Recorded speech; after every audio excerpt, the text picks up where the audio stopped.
He said it with that upward tilting corner of his mouth that wasn't a smile. It was ownership. Entitlement. That smug, nasal tone that always came with men who thought a promotion made them gods. "You'll delete all of it," he said, standing over her desk with a printout of the contract she signed 5 years ago, one fingernail tapping the clause as if she hadn't read it 1,000 times. "Everything you built while employed here belongs to the company. Side projects included. Clean your laptop out before you leave." She didn't say a word at first. She stared at the screen like she was processing, maybe even surrendering. Her heart was pounding so violently she could feel it in her teeth. But her face stayed still. Practiced still. Quiet rage looked a lot like obedience if you wore it right. Around them, the open office was too quiet. Someone clicked a mouse nervously. A half-coughed laugh stuttered in the corner from the designer, who still hadn't learned not to perform for power. "I assume you mean the side project I mentioned, the one with the algorithm that outperformed our main platform by 300%, she asked dryly, her voice flat as tile. "Or the back-end tools you rejected 6 times because you didn't get the value?" He folded his arms and leaned against the cubicle partition like he was doing her a favor. "It's not personal. It's just business. IP is IP. This is standard." She gave a small, brittle laugh. The kind that bounces off drywall and leaves a smell. "Right. Like standard decency.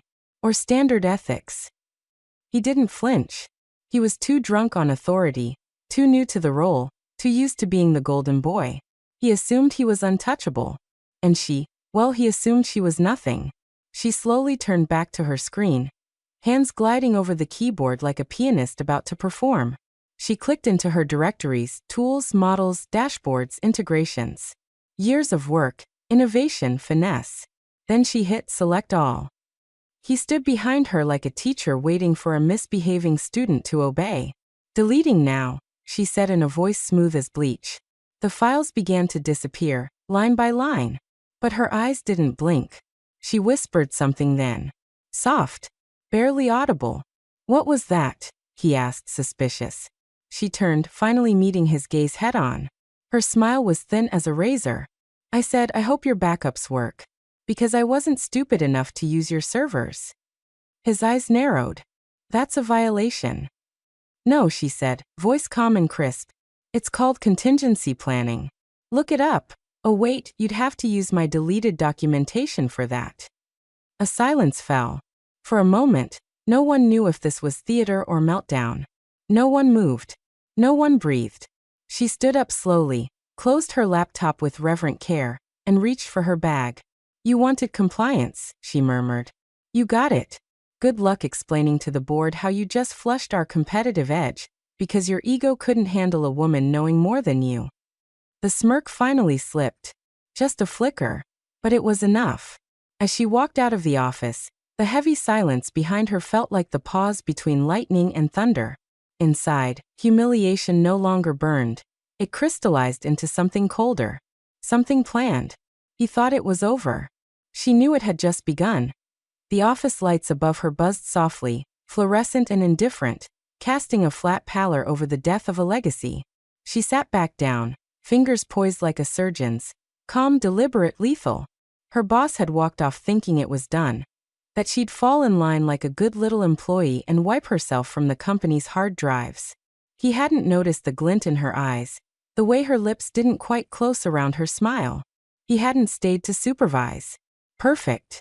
She exhaled through her nose and opened a command terminal, not the company GUI he expected, not the drag-to-trash melodrama. This was precision. Code level. Untraceable. She didn't just delete, she dismantled. Line by line. Dependency by dependency. Obscure strings unlinked, root files severed, scripts ghosted. What remained would look intact until someone actually tried to use it. Like a car with no engine. Beautiful shell, dead heart. But before she began the purge, she secured what mattered. Her portable SSD, a small, matte black device tucked discreetly in the lining of her laptop bag, received the most critical pieces. Not everything. Just the crown jewels. Her adaptive learning model, her sandboxed infrastructure, and the data visualizer she built from scratch that made their boardroom charts look like kindergarten scribbles. She encrypted it with a phrase only she would understand. Green light never came. A private joke about the product that earned them their first investment round. The one she architected but wasn't invited to present. The same project her manager took full credit for during the quarterly earnings call. She had clapped. In the back row. Silently. Smiling like she hadn't been gutted. Another terminal window. She ran a script named Comply with Grace.bat. Pure theater. Inside, it mimicked deletion logs while simultaneously corrupting pointers deep in the directory trees. Everything would look fine until the next update. Then chaos. She leaned back and watched as digital traces of her bled out onto the screen. Her expression didn't change, but her mind drifted, back through the years. The accidental omissions on team rosters. The times her ideas were labeled too ambitious, only to be repackaged by male coworkers 6 months later. The HR emails that were lost in the system. The awkward smiles during meetings when she corrected someone, and was met with silence. The worst part wasn't the disrespect. It was the expectation that she should feel grateful to even be in the room. You'll miss me when I'm gone, she thought. And she wasn't wrong. They thought they were burying her. But all they'd done was plant a minefield. When the purge was done, she deleted the logs. Even her own footprint vanished cleanly. No digital scent, no codebase ghost, nothing for their in-house forensic expert to find. Her laptop now held less soul than a demo unit. She unplugged the charger, zipped her bag, and stood with the same cold calm she had worn all week. The designer glanced over, then quickly away. The intern who used to shadow her stared at the floor, cheeks pink with shame. No one said a word. Let them stay loyal to the throne. They'd learn what it was like when the queen stopped defending the castle. She walked to the elevator without a backward glance. Not a single file. Not a single regret. But deep inside, behind that steel-layered composure, the bitterness had shifted. Hardened. Refined. She wasn't gone. She was just untraceable now. And ahead of them by exactly 6 months, he returned with a limp salad and a soda. Still laughing at some half-funny joke he'd told himself in the elevator mirror. The smirk hadn't faded. If anything, it had deepened. He looked around expecting applause from the shadows. Victory in every footstep. Ego swollen by imagined triumph. She wasn't at her desk. That pleased him. He thought she had slinked out in shame. Tail between her legs, maybe crying in the parking garage. Maybe already rage texting a sister or a lawyer. Or some ex who still thought she had potential. But as he stepped into the open floor, the air changed. CFO Alan Morris was waiting for him. Bald, tight-lipped, dressed like someone who didn't believe in casual Fridays or mercy. And Alan didn't do floor visits. Ever.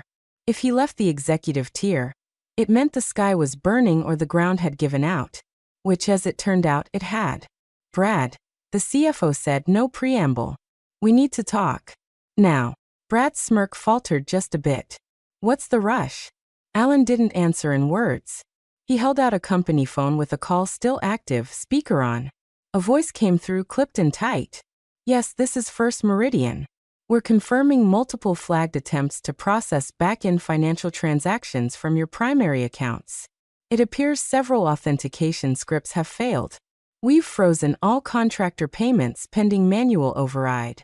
Additionally, your licensing platform is currently offline, and 3 vendors have just reported breach protocols. Brad blinked. What? That's not possible. Our licenses are automated. Alan cut him off. They were. She built that pipeline. No name needed.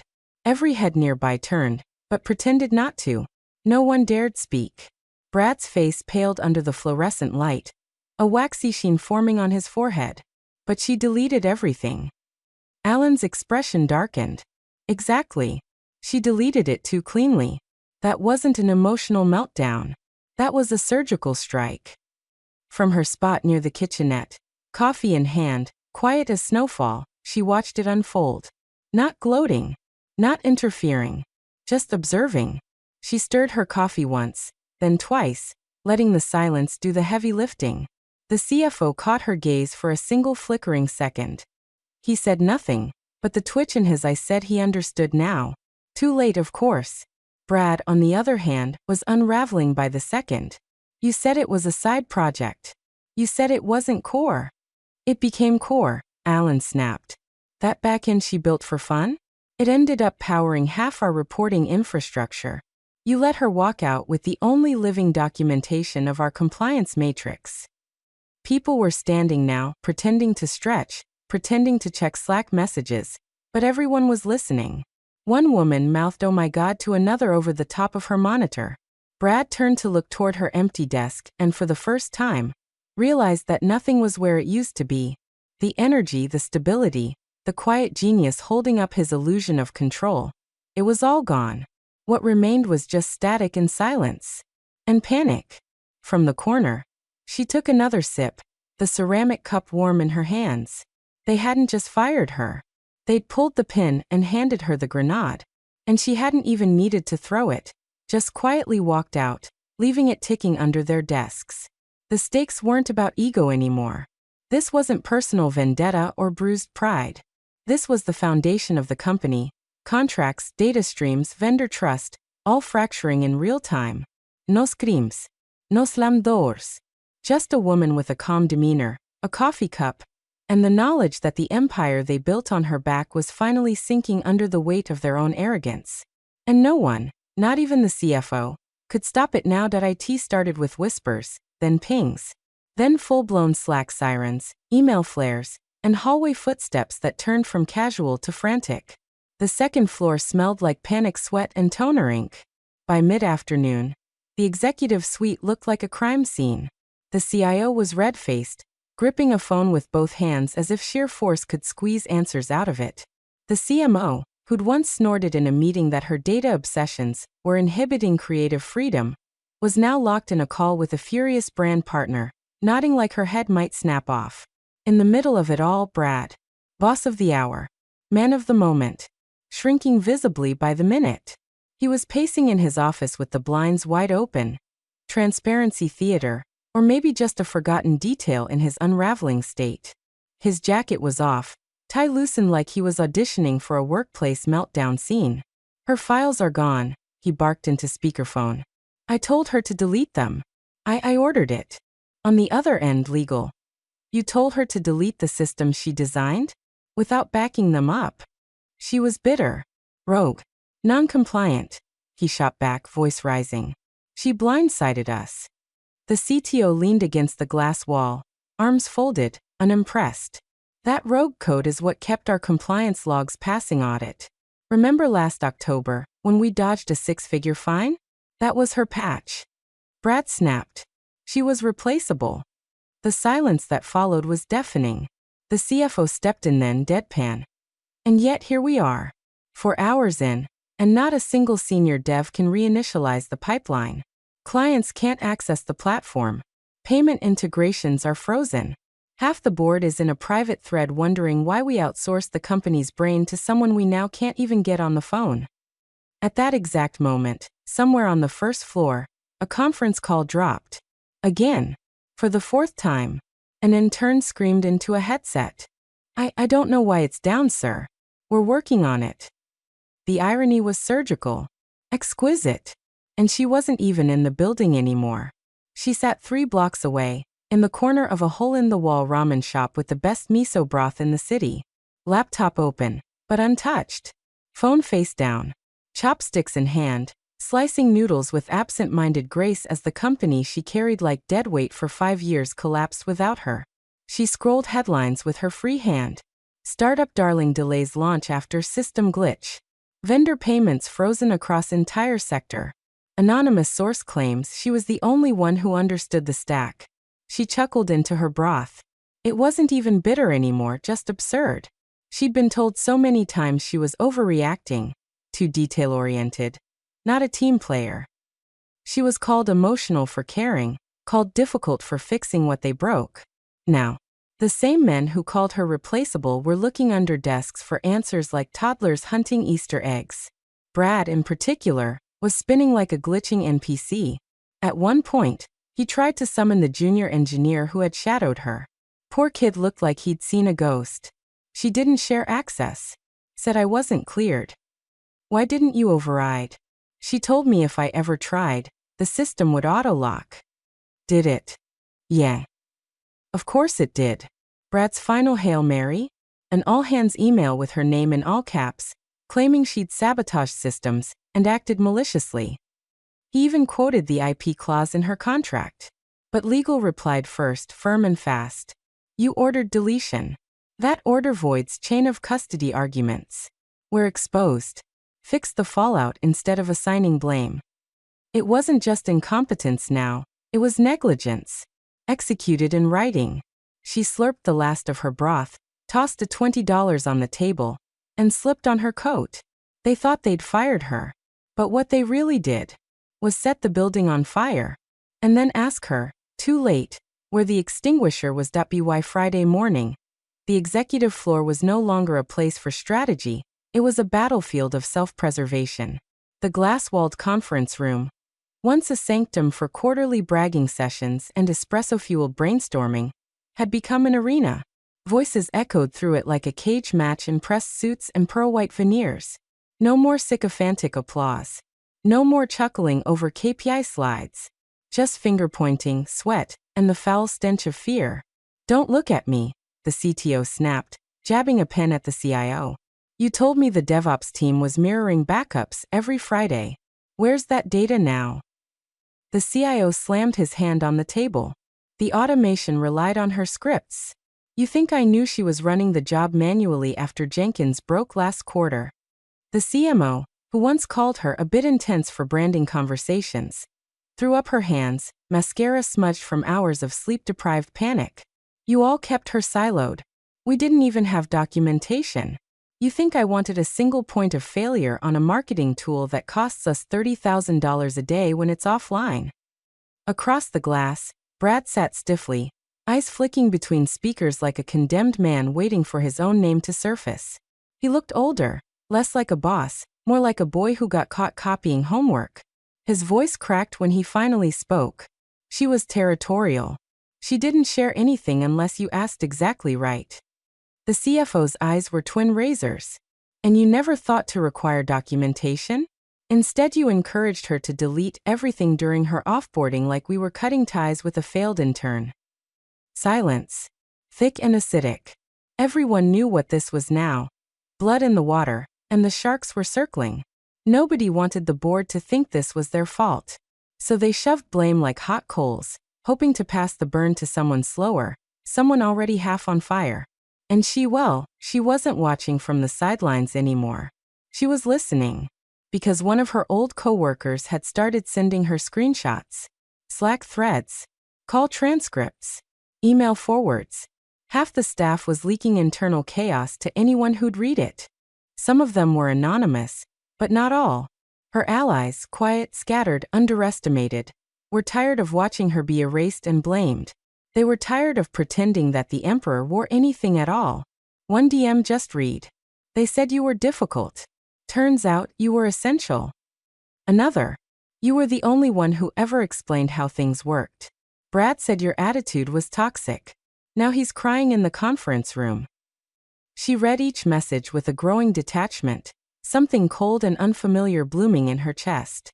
It wasn't pride. Not exactly. It was something more corrosive. Victory maybe, but drained of its sweetness. She should have felt euphoric, triumphant. Instead, she just felt done. She remembered the meetings, the performative laughter, the times she'd explained something, only to be cut off mid-sentence because Brad wanted to move things along. She remembered the tech review where the CTO asked her to dumb it down a bit, and then used her exact phrasing in his deck to the board later that week. All those years of being minimized, muted, and managed. Now the same people were flailing in the wreckage of their own arrogance, searching for a lifeline they'd already burned. And here she was holding the blueprint. No one had asked her to come back. Not yet. They were still too proud. But the collapse had only just begun. And she wondered, quietly, clinically, how far it would go before someone said the words they all feared most. We need her. The hollow space in her chest didn't throb with pain anymore. It echoed. It began with a single email. Subject line. Let's talk. From Brad. Of course. She didn't open it. Didn't need to. She could already hear the voice in her head, strained, artificially warm, peppered with just enough self-deprecation to fake humility. But by noon, the trickle turned into a flood. 22 emails, 7 LinkedIn connection requests, 2 recruiter DMs, a voicemail from someone in legal. Free hey, just checking in, smiley face, Slack messages from people who hadn't spoken to her in months. They tried every tone: corporate casual, groveling, transactional, performative, woke.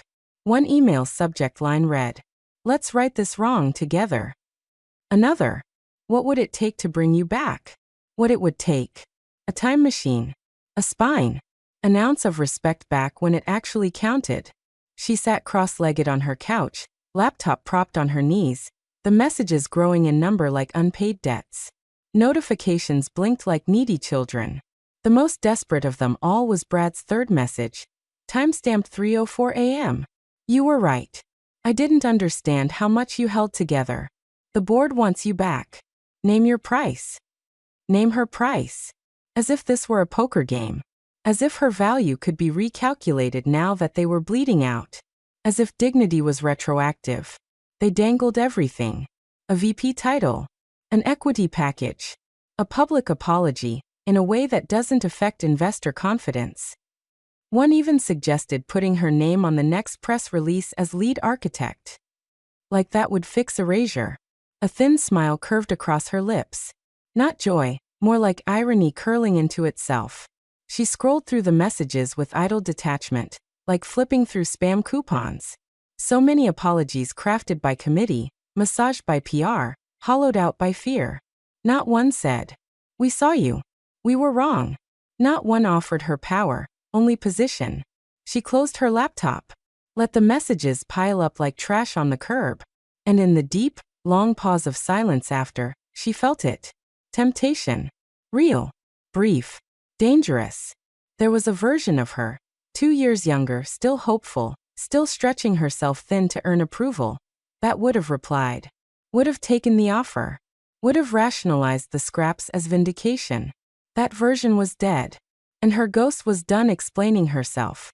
She reached for her phone, hovered over the LinkedIn notifications, and then, smiling faintly, opened settings. Blocked. One by one. Email domains. LinkedIn contacts. Slack handles. She salted the digital earth behind her. The world went quiet. Her silence wasn't passive. It was a scalpel. A scream in reverse. She didn't rage. Didn't retaliate. She simply vanished, taking every ounce of value they never acknowledged until it was too late. They had fired her like she was nothing. Now they were learning what nothing actually felt like.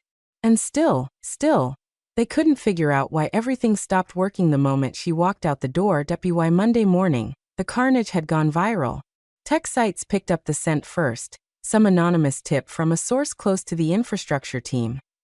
Within hours, headlines bloomed like a rash across screens. Startup darling implodes after firing key architect. Internal error or executive ego. Codebase collapse halts operations. Exclusive. Insider says she was the system. She read the articles without flinching. In truth, she felt nothing at all. Not rage. Not glee. Just a cold, leaden stillness in her gut. Like sitting in the middle of a burned house, watching the last ember crackle out. It wasn't just bad press. It was annihilation. Investors were withdrawing. Partners were demanding audits. Clients were ghosting. A half-dozen contracts were voided before noon, citing non-performance and security concerns. The company's stock, already fragile, tanked 38% in 2 days. Emergency meetings led to more emergency meetings. The board moved from damage control to threat assessment.